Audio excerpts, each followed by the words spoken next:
Ngayon kikilalanin natin ang pangalawa. Kayo na po, tayo. Hello po.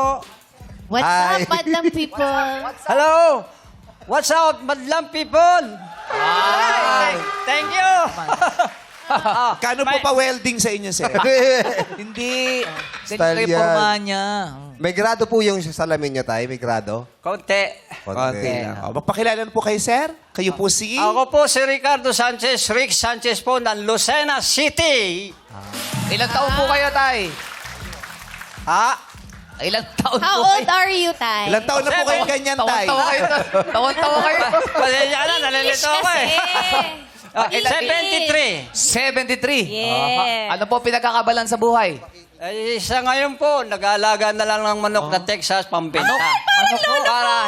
Para hindi naman po ako magsusugal. Yes. Binebenta ko lang. Kayo po Hanap buhay lang. nagbebenta. Kasama ko po yung kapatid ko sa pag-aalaga ng manok. Oh. So Mahirap kayo po po ba? yung sabungerong po yun, nagbebenta, Texas. sir? Pang sabong. Pansabong daw. Kayo po yung sabungerong nagbebenta?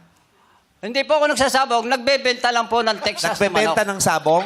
Hindi! Ng manok!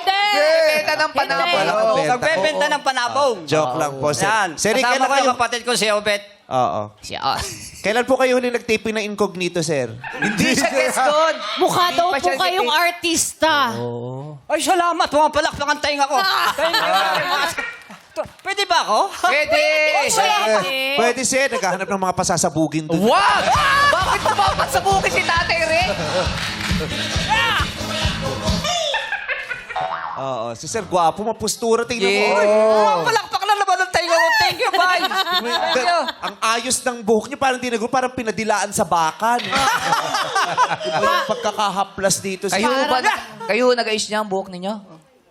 Eh, gusto kong gayahin yun sa'yo. Tama! Yan eh. Dapat may ganito po ngayon. May bangs na may Oo nga eh. Kaso manipis na eh. Oh, Tatay Pero Rick. bagay naman po sa inyo. Gwapo pa rin. Wow, pumalakpak na naman ng tainga ko. Tatay Rick.